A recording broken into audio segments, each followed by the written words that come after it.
Bonjour, bonsoir, chers collègues, chers amis, chers compatriotes. Vous êtes bel et bien branchés sur Malimia officiel. Aujourd'hui, nous sommes jeudi 24 octobre 2024. Nous vous revenons une fois de plus sur vos petits écrans avec l'actualité qui fait rage cette semaine. Je sais que ce n'est pas de nos habitudes de vous rencontrer chaque fois au courant de la semaine, mais on se fait violence dès qu'il y a l'actualité. Il faut qu'on revienne pour qu'on puisse quand même partager, faire une petite analyse parce que c'est une actualité. Et puis, vous savez qu'avec l'actualité, ça passe très trop vite. Comme d'habitude, vous le savez, on a toujours eu notre invité de marque. Lui, c'est Jacques. Il vient souvent nous donner ce qu'on appelle les insights. Donc, lui, il va très loin. Ce que nous ne voyons pas. Il est vraiment notre analyste de la maison, et analyste de la maison plutôt. Il va essayer de nous décortiquer un peu ce qui s'est passé au courant de la semaine, et surtout pendant ces 2-3 jours qui viennent à peine de se passer. On va parler du dossier Franck Diongo, qui a fait couler beaucoup d'encre et de salive. Est-ce que Franck Diongo est encore opposant ou bien il veut maintenant rejoindre les camps de Nanga à l'est pour rejoindre les M23? Ensemble, on va partager ça. Et puis, on va parler aussi de notre député qui s'est infiltré depuis le début de la session. Et c'est maintenant qu'on a découvert qu'on a un député qui s'est infiltré. Au Congo, on aura tout vu, hein, sauf rien. Donc, c'est avec lui qu'on va partager et puis on va essayer un peu d'analyser ce qui se passe au pays. Jacques, je pense que vous êtes déjà en ligne. Bonjour ou bonsoir. Je sais pas, il est quelle heure là chez vous? Bonsoir Mali, il est 20h05. Il est... Et bonsoir aussi à nos auditeurs.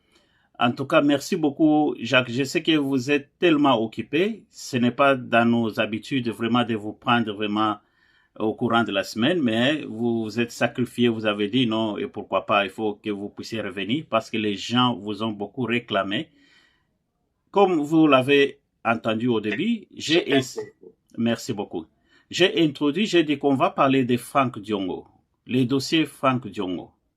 On a tous suivi Franck Diongo qui était opposant et il est toujours opposant au Congo. Il était en exil, il s'est déjà exilé en Belgique. Je ne sais pas s'il est en Belgique ou bien en France. En Belgique, oui. Au moment où nous parlons, Franck Diongo est à Kigali. Et il a dit dans son interview, et puis il a dit tout sans même honte, il dit qu'il est à Kigali. Il a fait des tours, il vient à peine de visiter l'Angola. Il était en Angola, les gens n'ont même pas fait mention de ça. Maintenant qu'il est à Kigali, maintenant c'est tout le monde qui en parle. Est-ce que vous pouvez vraiment nous dire ce qui se cache derrière la visite de Franck Diongo? Parce que d'après lui, il est en train de faire les tours de tous les pays limitrophes de la RDC. Oui. Mali, moi je pense comme ceci. Ok. Il n'y a pas beaucoup à cacher sur Franck Diongo, tellement il s'expose comme un livre ouvert. Supposons que le départ, il avait une bonne intention, l'intention diplomatique de régler les problèmes. Mais il a quel mandat, lui? Il a quel mandat? Il n'a aucun poids politique pour faire ce qu'il est en train de faire. Je ne pense pas que Franck Diongo va aller en Angola, parler avec les autorités angolaises et leur donner une feuille de route et leur dire comment il faut faire la transition avec le Rwanda, par exemple. Je ne pense pas que l'Angola l'écouterait. Je ne pense pas qu'il irait même à Brazzaville parler aux autorités de Brazzaville et leur dire comment est-ce que nous devons trouver une solution avec le Rwanda. Il a quel poids politique pour qu'il fasse une tournée? Moi, j'appelle ça du tourisme, mais lui, il appelle ça une tournée diplomatique. Bon, appelons comme il le dit.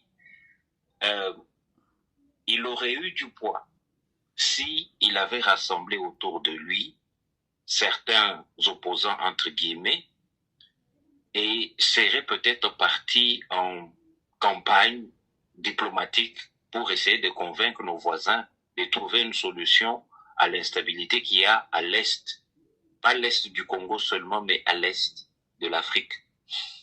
Mais lui, voilà, il prend l'initiative personnelle, quand bien même, d'après lui, il aurait envoyé une pétition à ses collègues opposants. Oui, c'est ce Il prend qu'il cette dit. initiative de courir de capitale en capitale pour, soi-disant, trouver une solution diplomatique au problème du Congo. Je ne pense pas qu'au Congo, à part lui, je ne pense pas qu'au Congo, il y a encore des gens qui croient que la solution au problème de l'Est du Congo viendrait du Rwanda. En tout cas, il est le seul qui croit encore en ça. Le Rwanda ment. Du début de cette guerre jusqu'à ce jour, le Rwanda ment. C'est sur le mensonge que le Rwanda tient encore debout. C'est parce que le Rwanda a réussi à déjouer toute la communauté internationale en se faisant passer pour la victime devant le Congo. Tu vois? Mais apparemment, il n'y a que Franck Diongo qui croit encore que la solution viendrait du Rwanda. C'est impossible. C'est impossible. J'ai toujours pris Franck Diongo pour un monsieur intègre. Mais là, il vient de faire une bêtise impardonnable. Il pouvait aller partout, dans n'importe quel pays, mais pas le Rwanda quand même. Et il se donne raison en disant, même Étienne Tshisekedi était parti au Rwanda. Oui, il était parti comment? Seul? Comme lui le fait là? Il n'était pas allé seul. Il était allé et il avait annoncé officiellement, il n'était pas dans une capitale en exil. Il est parti de Kinshasa. Quand il est allé là-bas, tout le monde savait qu'il est allé au Rwanda. Mais lui, il va faire ce qu'il fait là. Il représente qui? Il représente quel gouvernement? Il représente son parti politique, qui a combien d'adhérents? Combien de membres a-t-il? S'il a des membres, oui, mais c'est à Kinshasa seulement, pas dans le reste du pays. Mais c'est quel poids qu'il a pour aller convaincre, soi-disant, le président ougandais, le président burundais et tous les autres là? Est-ce qu'il sera même reçu? Alors ses intentions ne sont pas claires. Ses intentions sont telles que, bon voilà, il veut s'associer, quand bien même c'est pas une lutte armée, mais une lutte non armée, mais en tout cas il sera une branche de quelques mouvements qui déstabilisent le Congo, ça c'est sûr. Il l'a dit lui-même, il va rencontrer Nanga, parce que selon lui, il doit rencontrer l'opposition armée et l'opposition non armée. Bon, il ouvre déjà sa porte pour Nanga. C'est grave ça. Si, parce qu'il a dit qu'il les a envoyés tous une lettre là. Donc avant de commencer sa tournée là, il a contacté tous les opposants, mais c'est comme s'ils ont un peu tardé et lui n'a pas voulu perdre le temps. C'est ainsi qu'il... Oui. Mais allons-y lentement. Lorsque vous dites qu'il a envoyé sa lettre à tous ses opposants, est-ce que vous pouvez justifier pourquoi Nanga est devenu opposant? Entre guillemets, pourquoi Nanga est devenu opposant? Même les gens qui applaudissent pour Nanga, est-ce qu'ils comprennent pourquoi Nanga est devenu opposant? Mais lui, il qualifie Nanga d'un révolutionnaire. Il dit que Nanga, ce n'est pas un rebelle, d'après Franck Diongo. Il dit que c'est quelqu'un vraiment qui s'est révolté. Il veut libérer le peuple congolais. Bon, prenons un exemple des révolutionnaires que nous avons eu au 20e, 21e siècle. Prenons juste un exemple. Est-ce que des gens comme Mandela étaient des révolutionnaires pour l'Afrique du Sud? Oui, je dirais oui. Et ils ont fait cette révolution comment? En dehors de leur pays ou bien au sein même de leur pays. Est-ce qu'ils ont fait ça avec les armes ou c'était une révolution pacifique? Il faut appeler le chat par son nom. Je ne pense pas qu'aujourd'hui, Nanga est devenu le révolutionnaire république de la nation, hein, parce qu'il a su, je sais pas, attaquer l'armée congolaise et voilà, il est devenu révolutionnaire. C'est lui qui dit que Nanga est révolutionnaire. Mais il ne l'est pas. Ça ne va pas tarder, la Cour internationale aura besoin de lui. Il contribue au massacre des Congolais à l'Est, dans le Kivu. Il n'est pas révolutionnaire. C'est Frank Diongo qui dit ça. Mais Nanga n'est pas révolutionnaire. C'est un génocidaire. Vous voyez? Il faut qu'on revienne sur le vocabulaire. Oui. Oui. Là, il n'a pas raison de dire que son collègue sanguinaire est devenu tout d'un coup révolutionnaire. Il ne l'est pas. Mais là, qu'est-ce qui se cache derrière cette visite de Frank Diongo? Donc, il veut à ce que tous ces pays limitrophes-là puissent l'aider à faire partir le pouvoir de Kinshasa, d'après lui. Oui, oui.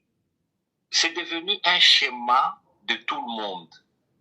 Lorsque vous voulez déstabiliser le Congo, allez, il y a cette histoire de, on dirait c'est une mascotte, on dirait que c'est un fétiche qu'on leur a laissé. Quand on veut déstabiliser le Congo, quand on veut prendre le pouvoir à Kinshasa, il faut commencer par Kigali.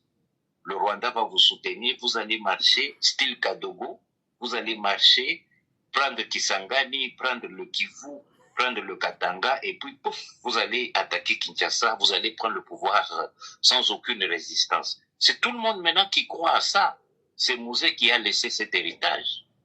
Donc tout le monde croit maintenant que pour prendre le pouvoir au Congo, à Kinshasa, il faut passer par Kigali. Kigali va vous donner les Kadogo, et puis vous allez faire votre campagne à la Mahomet, et puis vous allez prendre le pouvoir à Kinshasa. C'est tout bête que des gens qui se disent intellectuels réfléchissent de cette manière-là. Il a beau dire qu'il est intellectuel, Frank Diongo, mais qui est-ce qui lui a dit que c'est comme ça qu'on prend le pouvoir? Si Frank Diongo va au Katanga, par exemple, ou dans le Kasaï, il va réunir combien de gens autour de lui pour l'écouter? Il est juste opposant, c'est un opposant, comme il s'est dit là, un opposant de maison. C'est pas un héros national, c'est pas un révolutionnaire. Pourquoi la lutte des Nanga se limite seulement dans le Kivu? Il ne pouvait pas commencer ça au Kasaï, par exemple? Hein? Et puis, parce que le Kivu, c'est la porte d'entrée. Oui, oui. C'est par là que Kagame a la facilité de les aider. Quand même.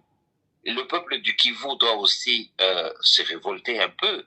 C'est pas n'importe qui vient vous raconter des histoires et puis vous le soutenez. C'est pas normal. C'est pas normal.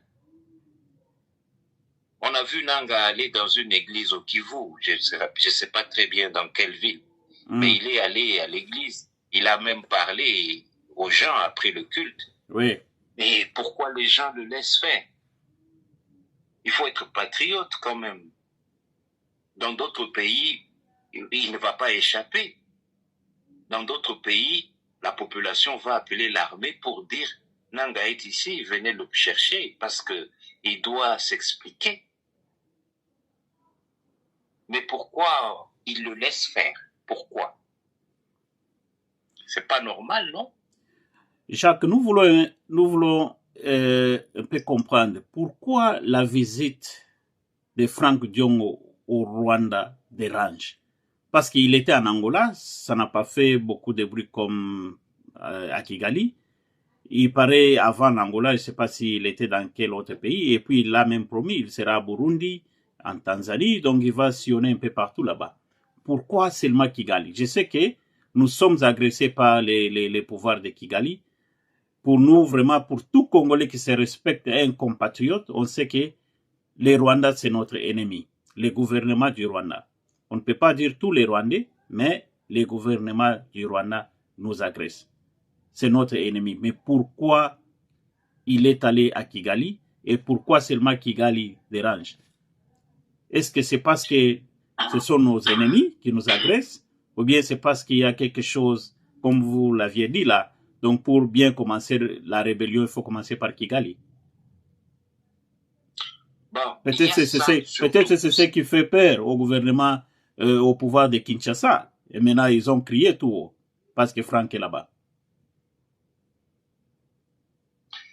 C'est l'une des raisons pour laquelle nous, le peuple, nous nous inquiétons, mais pas vraiment. Nous ne sommes pas surpris par un autre opposant qui serait allé en rébellion avec le soutien du Rwanda. C'est pas la première fois. Il y en a toujours eu.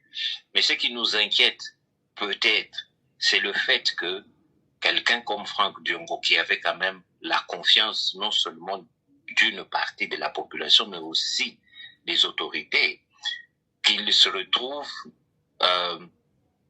en train de dialoguer avec celui qui est même la cause de l'instabilité de l'Est du Congo. On voit très mal pourquoi Franck Diongo, selon lui, à la recherche de la paix, il ira voir Kagame pour une solution à l'Est. Kagame n'est pas président du Kivu quand même. C'est lui qu'il pouvait voir. C'est peut-être des personnes neutres, comme il l'a fait en Angola. Il n'y a pas de problème. Mais aller à Kigali, quand bien même il sait que le Rwanda n'est pas prêt à lâcher, le Rwanda n'est pas prêt à cesser cette guerre-là. Et apparemment, le Rwanda ne cessera jamais la guerre avec le Congo. Pourquoi aller parler avec quelqu'un qui ne comprend pas le langage diplomatique, puisque lui, il dit qu'il veut trouver une solution diplomatique. La personne que vous allez voir là ne comprend pas le langage diplomatique. La personne comprend que le langage des armes. Mais il faut aller avec Paul Kagame par la solution des armes. Mais pas la solution des armes, mais le président Félix ne veut pas faire la guerre au Rwanda. C'est pour cela que Franck Diongo, est en train de dire que qu'est-ce qui s'est passé à la francophonie là-bas. J'y arrive. Ok. Paul Kagame, c'est pas quelqu'un qui comprend le langage diplomatique. C'est quelqu'un qui comprend le langage des armes. Posez-vous la question, comment est-il arrivé au pouvoir au Rwanda? Il est arrivé au pouvoir par les armes. Oui. Pourquoi vous espérez trouver une solution diplomatique avec un tel individu? Franck Diongo traite Tshisekedi de sanguinaire. Non. Là à Kigali où il doit comprendre que le président de ce pays-là est un sanguinaire. Lorsque Franck Diongo dit que le président Tshisekedi est un non-élu, qu'il n'a pas été élu, qu'il a volé les voix de Moïse Katumbi. Mais son hôte qu'il accueille là-bas, il a fait 99% de voix aux dernières élections. Grande distinction. Il n'a pas été élu. Celui-là, c'est un non-élu. Pourquoi il ne dénonce pas le fait que Kagame est un non-élu? Il n'a pas été voté par le peuple rwandais. Allons-y. Je condamne Franck Diongo pour ce qu'il est en train de faire, mais je le comprends. Je le comprends parce qu'il n'a fait qu'utiliser le modèle que Monsieur le Président Félix lui-même est en train de faire. Qu'est-ce que Monsieur le Président fait? Il nous dit à nous, le peuple, ben voilà, le régime du Rwanda, c'est un régime barbare. C'est un régime qui ne mérite pas d'être à la tête de ce pays-là. Nous allons aider les Rwandais à le chasser. D'accord. En même temps, vous-même qui parlez ainsi, vous avez l'ambassade du Rwanda à Kinshasa qui fonctionne normalement. Vous avez votre ambassade du Congo au Rwanda qui fonctionne normalement. Rwandair, officiellement, ne descend pas à Njili, mais Rwandair traverse l'espace aérien congolais pour aller dans d'autres pays de l'Ouest, comme Brazzaville, comme le Gabon, Cameroun et le reste. Chaque jour, Rwandair viole l'espace aérien congolais sans que Kinshasa n'en dise un mot. Nous avons des Sukhoi, nous avons des radars, je pense, mais nous sommes incapables de stopper cette violation-là du Rwanda. Apparemment, il y a deux choses. Soit le régime de Kinshasa a très peur du Rwanda, soit le régime de Kinshasa et le régime de Kigali, en fait, n'ont jamais été ennemis. C'est des amis. Je vois mal pourquoi nos ambassades continuent à fonctionner dans les deux pays. Si nous avons la guerre qui nous déchire depuis des années, pourquoi nos ambassades sont toujours là, en fonction? Le président Tshisekedi a dit, parce qu'il a l'habitude de beaucoup parler, ce qui est très mauvais et très dangereux. Le président Tshisekedi a dit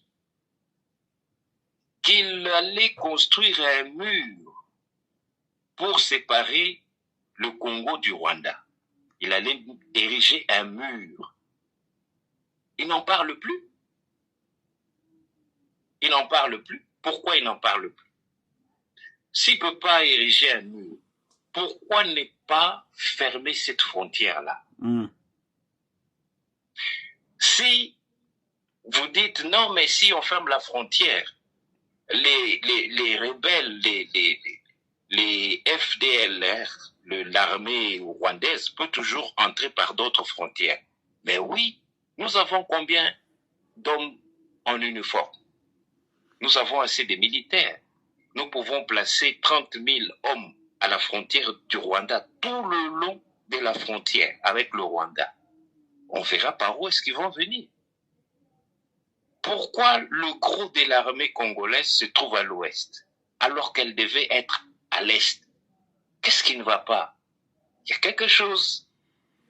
C'est donc pas normal. Je ne crois plus que Kinshasa et Kigali sont en conflit. Je ne crois plus. Et ça, tout le monde le dit.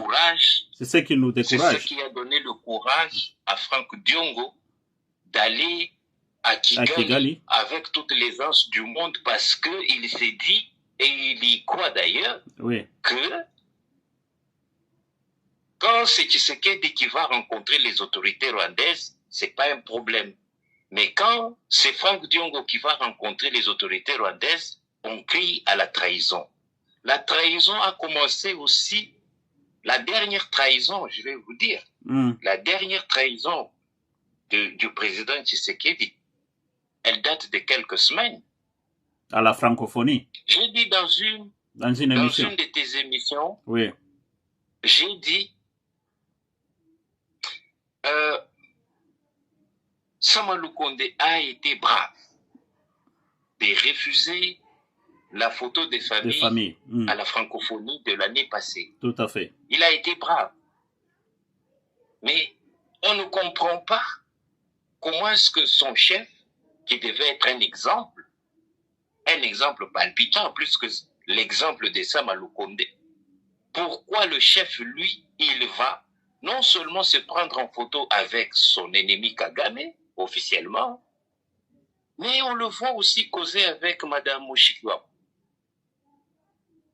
Est-ce que notre président, il comprend ce qu'il fait ou il ne comprend pas? Ou bien, il nous dira que lui, il est l'homme stratège, il a beaucoup de stratégies, nous ne comprenons pas aujourd'hui, mais un jour on lui donnera raison. Quelle raison? C'est ce qu'on ne comprend pas. À quel jeu vraiment le président Félix est en train de jouer? On ne sait pas au juste. Ben, c'est ça. C'est ça. Ça devient flou. Ça devient glauque. On ne sait plus très bien si le président est avec le peuple ou si le président joue à un jeu qui n'est pas vraiment clair.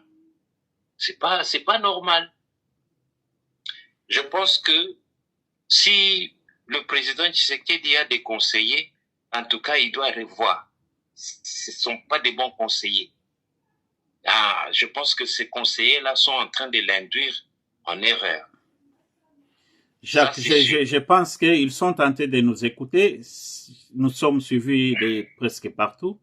Je demande à nos téléspectateurs qui sont tentés de nous regarder pendant ce temps, si c'est la première fois que vous venez à peine de nous retrouver, je vous demande de bien vouloir vous abonner. Abonnez-vous et partagez nos vidéos. Il faut que les autorités de Kinshasa puissent nous écouter. Parce que ce qui est en train de se passer, c'est pas vraiment normal. Nous devons normalement faire confiance à nos politiciens, mais à un moment donné, on se demande si vraiment on doit faire confiance à tous ces gens-là, parce que on va bientôt parler de ces dossiers, de ces fameux députés qui s'est infiltré au Parlement. Comment ça s'est passé? How is that possible? Comme on dit en anglais, comment est-ce que ça peut être possible pour quelqu'un qui prend tous les honneurs comme un député, comme un élu, et il a participé à beaucoup de séances, mais on l'a pas même. Comment expliquer ça? Est-ce que vous pouvez vraiment nous expliquer un peu ce qui s'est passé? Mali, dans une de nos émissions, on a parlé du nombre de députés qu'il fallait avoir au Parlement. Vous vous rappelez? Je me souviens, oui, oui. Lorsque vous avez, je prends juste un exemple au hasard, lorsque vous avez 1000 personnes à gérer et que vous n'avez pas un bon management system pour détecter les gens, vous pensez que des infiltrés ne pourront pas s'infiltrer? Je me rappelle, hein, je vais dire ça superficiellement sans trop de détails. Je me rappelle, lorsque Mouzé est venu, on prenait à la va-vite des jeunes gens qu'on enrôlait dans l'armée. Oui, oui. Il se fait qu'un monsieur que je connais très bien pour avoir été à l'école avec lui était commandant. Il était, à l'époque, on les appelait les Afande. Il était Afande là-bas. Oui, oui. Et le monsieur, il venait au quartier appeler ses amis qui n'étaient pas militaires, qui étaient des civils. Il venait les appeler, il dit, ben, venez demain, on doit payer les militaires, je vais vous donner des uniformes, je vais vous donner l'argent, et puis après, vous partez, vous me donnez un petit pourcentage. Tu comprends? Vraiment. Que quand ces gens s'infiltraient, c'était avec l'aide de quelqu'un de l'intérieur. C'est sûr que un député l'a sûrement aidé à s'introduire comme ça avec toutes les aisance qu'il avait. Il n'est pas venu de nulle part tout seul et avoir le courage d'entrer au Parlement. Non. Sinon, tout le monde le ferait. Oui, sinon tout le monde le ferait. Sinon, il a quelqu'un, comment on peut dire, son mentor, qui est là-dedans, qui lui a dit, bon, petit, écoute, je vais m'organiser pour qu'on te paye aussi, mais sur la paye, là, tu me donnes un petit rien. C'est sûr qu'il y a quelqu'un, un parlementaire élu, qui l'a aidé à entrer, à s'infiltrer. Ça, c'est sûr. Les enquêtes nous en diront plus. Mais c'est sûr que avec un peu de gifle, le gars, il va dénoncer celui qui l'a envoyé là. Parlant des enquêtes, ce qui nous décourage, c'est parce que au Congo, les enquêtes n'aboutissent presque pas. Hein? Et ça, c'est une chose. Oui. Ça, c'est une chose pour laquelle Moutamba se bat. Aujourd'hui, on en parle partout. On en parle sur les médias sociaux. On en parle partout, même à l'étranger. Mais 2 semaines, je crois, ça va se calmer. Mais puis, ça sera une affaire classée. Et on le verra, il sera libre. Et puis, peut-être même qu'il peut avoir un petit poste quelque part, là, dans une mairie. C'est sûr, c'est normal, ce sont des choses qui arrivent au Congo. Mais moi, je dirais, j'ai suivi une dame qui donnait ce conseil, et je l'appuie. Moi, je dirais que c'est mieux que l'ANR l'utilise pour d'autres missions d'infiltration au bénéfice de l'État. Je pense. Il ne faut pas juste le mettre en prison, le jeter comme ça, comme un pauvre chien malade. Non, non. Il faudra qu'on utilise ses talents. Il a des talents de s'infiltrer et de se faire respecter par la police.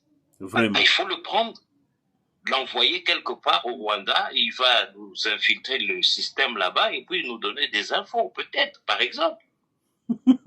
Parce qu'il a prouvé qu'il est capable. Donc, nous avons besoin des talents au Congo. Comme il a démontré qu'il avait des talents, ben, utilisons un peu ces talents-là. Des talents de mauvais goût, on aura tout vu au Congo, vraiment. Ben, nous l'utiliserons pour des bonnes fins, pour une fin positive, si je peux dire. Vraiment. Ça Alors, fait. je voudrais dire sérieusement maintenant que lorsque vous avez 500 parlementaires, apparemment, avant, un moment, Jacques, Pardon? vous savez, j'ai suivi, ils ne sont même pas à 500. Il paraît qu'ils sont à 513. Avec précision, oui. 513. Oui. Bon, il faut aussi ajouter le staff qui travaille au Palais du Peuple, hein. Les balayeurs, les électriciens, les maintenances et consorts, ça va faire un gros chiffre. Bon, allons-y sur le chiffre des 513. Lorsque vous avez 513 personnes qui viennent au Parlement et qui n'ont pas un bon système de checking à l'entrée, par exemple, ils doivent avoir des cartes digitales qui doivent passer au scanner. Ce n'est qu'une proposition. Oui, oui. Des cartes qui passent sur scanner et le gardien de l'autre côté peut voir la photo, le nom du parlementaire et vérifier que c'est bien la personne. Et puis faire de sorte qu'il n'y ait pas de contrefaçon, des cartes piratées et consorts. Mais voilà, même les systèmes d'empreintes digitales. Comme dans des pays développés comme où nous restons ici.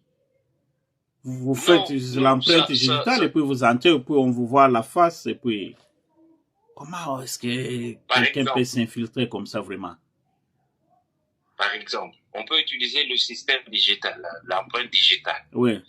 Mais lorsque tout est abandonné à soi-même, lorsque le président du Parlement se comporte comme le président de la République et le président de la République se comporte comme l'ami de l'ennemi du pays, est-ce que vous avez le temps de vérifier qui est parlementaire, qui ne l'est pas? Vraiment. Oui. Vous voyez? Donc, ce qu'il faut, c'est juste ça, renforcer la sécurité. Mais est-ce que les autorités congolaises ont le temps de faire ça? Je ne pense pas. En ce moment, ici, je suis sûr que les parlementaires sont préoccupés par leur salaire, leur émolument, leur bonus et tout et tout. Est-ce qu'ils vont s'inquiéter de cette infiltration-là? Ils vont banaliser ça. Et ils risquent même de demander qu'il ait l'immunité diplomatique, lui qui n'a jamais été parlementaire. Je t'assure que nous avons des gens qui n'ont pas de tête. Ils vont aller dire, non, le monsieur là, puisqu'il était déjà ici, ramenez-le, qu'il continue à être parlementaire. Il risque de faire ça. Avec le Congo, on a tout vu. Oui, hein. Ouais. Le Parlement congolais, il fait quoi? À part énerver le peuple, il fait quoi le Parlement? Rien de bon. Je disais, avec 500 personnes, la gestion n'est pas aussi facile que ça si le système de sécurité n'est pas bien. C'est pourquoi, hein, avec 145 territoires, nous devons avoir 2 députés par territoire. Un point trait. Et les 2 députés ne doivent pas être le grand frère et le petit frère, ou bien le papa et son fils. Non. Ça doit être 2 personnes de familles différentes, mais venant d'une même contrée, d'un même territoire. Cette histoire de népotisme, ça doit s'arrêter. Au Parlement, on a tout vu. On a vu un député qui a fait venir sa femme et ses enfants, en commençant par l'un des vice-présidents. Je crois. Il faut que ces choses-là s'arrêtent. Ça ne peut pas continuer comme ça. Même le président du Parlement lui-même, il travaille avec sa femme et ses enfants. Vraiment. Il faut que ces choses-là s'arrêtent, Jacques. C'est là où on va terminer cette émission. On ne peut pas terminer, et on ne peut pas la terminer sans toutefois parler du changement de la Constitution. Parce que pour faire changer tout ça, il faut modifier la Constitution. On a vu le président à Kisangani, on l'a entendu, et puis il l'a martelé très fort, sans même mâcher les mots. Il dit que cette Constitution-là doit être changée. Un mot juste pour terminer cette émission. Est-ce que vous avez quelque chose à dire sur le discours du président Kisangani? J'ai comme l'impression que notre président, il lui arrive de somnoler devant des choses sérieuses. Il somnole. Et c'est quand il sent le feu monter, hein, qu'il se réveille, et puis il dit oui, mais c'est pas très bien. Il dit oui à quoi? La Constitution, c'est pas un truc à aller parler, supplier. Non. Le peuple, hein, ne veut plus de cette Constitution-là qui l'a fait tellement souffrir.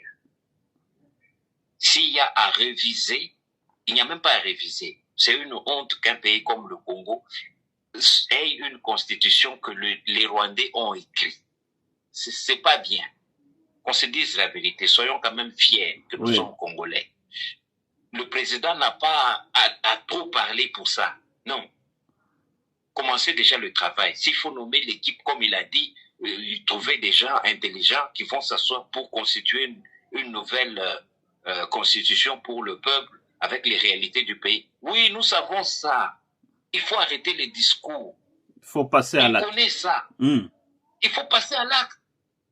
Il faut passer à l'acte. Celui qui comprend le besoin d'échanger la Constitution, bravo, on dit Amen, il a compris. Mais celui qui ne comprend pas, celui qui veut qu'on garde la Constitution écrite par le Rwandais et les étrangers d'ailleurs, ben celui-là qui ne comprend pas, ben il faut le laisser.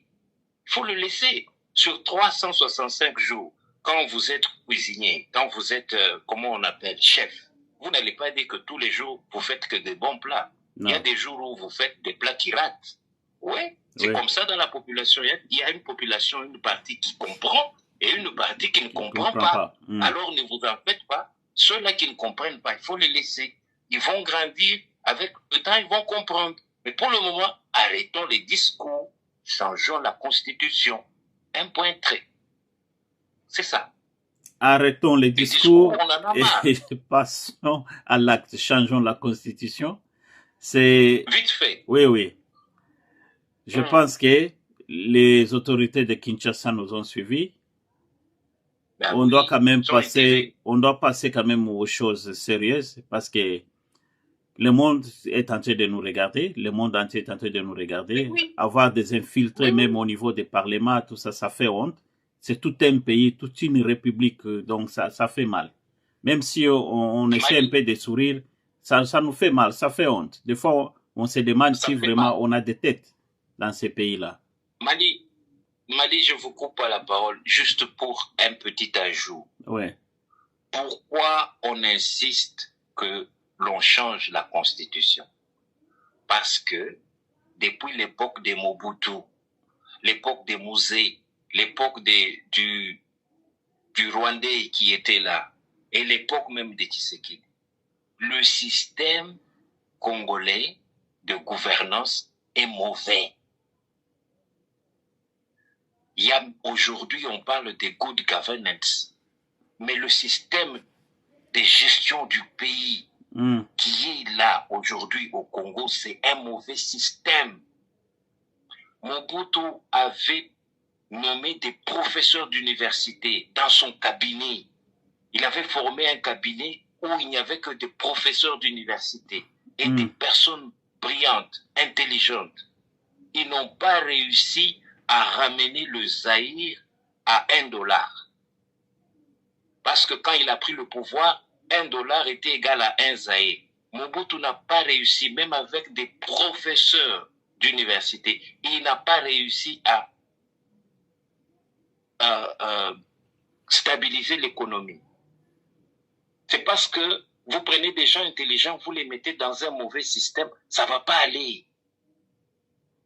il y a des systèmes aujourd'hui qui font que l'État a de l'argent à tout moment. Des petits trucs, pas les minerais, non. L'État peut avoir, par exemple, c'est juste un exemple, des parkings de véhicules payants. L'État peut avoir des logements où on ne paye pas cher, mais on paye moins. Mais au moins chaque mois, l'État a l'argent. L'État peut avoir des systèmes de partenariat avec les privés où il retire un pourcentage dans les affaires des particuliers, par exemple. Il y a plusieurs moyens pour que l'État se fasse de l'argent honnêtement et que tout ce qui est payé pour l'État, que ça passe directement au guichet unique. Pourquoi on a peur de faire ça? Pourquoi on a peur de faire ça? Vraiment. Un investisseur qui viendrait, par exemple, pour construire quelque chose, c'est le ministre qui lui dit, moi, tu me donneras ma part, ça sera combien? Mais il faut que l'État ait une loi qui met en prison de tels ministres. Ouais. Mais oui, c'est pourquoi il faut changer la Constitution. Ce n'est pas pour le plaisir de garder Tshisekedi au pouvoir 30 ans. Non. Non. C'est pour qu'on quitte ce système qui n'est pas bien, qui n'avance pas le pays. Il faut qu'on change de système. Tout Congolais qui se respecte sait que la Constitution là n'est pas bonne. Même les opposants. Moi, je suis surpris. Quelqu'un comme Frank Diong là, il est contre les changements de la Constitution. Nous tous, même ceux-là qui critiquent le pouvoir, même ceux-là qui sont pour le pouvoir, on sait que cette Constitution-là a été préparée par les Occidentaux et les Rwandais en majorité. Donc, ce n'était pas une Constitution pour les Congolais. Donc, pour nous, on n'a aucun intérêt là-dedans. C'est pour cela que je ne sais même pas pourquoi on doit vraiment tarder à la changer le plus vite possible. Espérons que, comme le président l'a dit là dans son discours, donc il va commencer à, donc il va faire quoi? Cette commission-là va commencer le travail d'ici là. Donc espérons qu'ils vont mettre toutes les histoires en place pour la changer le plus vite possible. Est-ce que vous avez un mot de la fin, Jacques? Parce que je sais que je vous ai promis, on va juste faire 30 minutes, mais j'ai comme l'impression qu'on a beaucoup à se dire. Et nos auditeurs et téléspectateurs vont nous pardonner parce qu'on va revenir avec beaucoup plus de détails. Un mot de la fin pour clôturer peut-être cette émission? Oui, Mali, c'est comme j'étais en train de dire. Oui. Quand on change la Constitution, en fait, on change tout le système. Parmi ce que j'espère voir comme changement dans cette Constitution, c'est avoir un régime présidentiel. Le président doit être accountable. Dans d'autres pays, il n'y a pas de premier ministre. Toutes les décisions que le président prend, c'est ça qui passe au gouvernement. Le premier ministre, aujourd'hui, dans l'actuel système, le premier ministre est considéré comme un tampon. Quand ça va bien, c'est le président qui prend le crédit. Quand ça va mal, c'est le ministre qui n'a pas bien géré son gouvernement. Il faut qu'on épargne les ministres de prendre les coups. Il faut qu'on fasse de manière à ce que le président est responsable de toutes les décisions qui sont prises pour le pays. Si vraiment le président a le cœur pour servir son peuple, il sera dans un régime présidentiel. Il faut qu'on laisse le Premier ministre en dehors de ça. C'est ça le mot de la fin. Donc la nouvelle constitution doit inclure ça. La nouvelle constitution doit inclure aussi, comment on dit, l'ancienne carte qui reprenait le schéma de nos provinces. Nous ne devons pas avoir 26 provinces, non. Nous devons avoir tout au plus 11 provinces. 11 provinces, comme on l'avait dans... Oui. 9 ou 7, c'est bon. Là où il y a 2 Kasaï, on en fait 1. Là où il y a 2 Kivu, on en fait 1. Là où il y a plusieurs Katanga du haut, du bas, de l'Omami, on en fait une province. C'est simple. C'est très simple. Il faut pas qu'on fasse une leçon là-dessus. Pourquoi? Non. C'est mieux comme ça. ça va faire que le pays sera uni. Nous n'avons pas besoin d'avoir des provincettes dans une province. Ça sépare les gens. Nous ne sommes pas encore arrivés à ce niveau-là. Nous devons unifier nos provinces. C'est très important. La Constitution doit faire ça. Voilà. En tout cas, Jacques, la Constitution doit faire ça. Je pense qu'ils sont tentés de nous écouter. Les autorités de Kinshasa sont tentées de nous écouter. Merci beaucoup, Franck, et Jacques plutôt. C'est vraiment... C'est Jacques, hein, c'est pas Franck. C'est ce que j'ai dit. En tout cas, merci beaucoup, Jacques. C'est vraiment un plaisir de vous avoir comme notre analyste. Ça nous fait vraiment plaisir. Vous êtes beaucoup plus réclamés. Les gens aiment vos analyses parce que ça nous éveille et puis ça nous éduque aussi. Comme on a toujours dit dans cette émission, on ne vient pas juste pour critiquer, on propose aussi et on donne des éducations. On demande à tous nos téléspectateurs, comme toujours, si c'est la première fois, aimez et partagez la vidéo et abonnez-vous. Et surtout, nous vous demandons de bien vouloir nous faire des remarques. S'il y a des choses à corriger, on doit corriger. S'il y a des choses à ajouter, vous êtes les bienvenus. Il faut nous envoyer des emails ou nous faire un commentaire et puis ça va nous arriver jusqu'au bout. Merci beaucoup, Jacques, et je pense qu'on va se retrouver prochainement. Merci, c'était un plaisir. Ok, merci beaucoup. Ok, bye.